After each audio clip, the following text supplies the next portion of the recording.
How to manage simplified view for web pages on Google Chrome mobile. Hello guys, in today's video I'm gonna show you how to manage simplified view for web pages on Google Chrome mobile. First we're gonna do is go to Chrome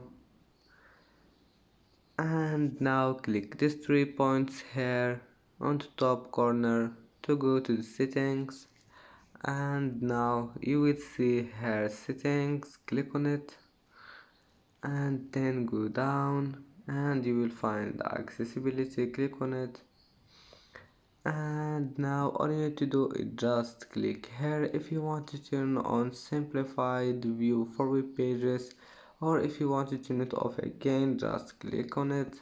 And that's it for today's video. If you like this video, please don't forget like and subscribe, and see you in the next video.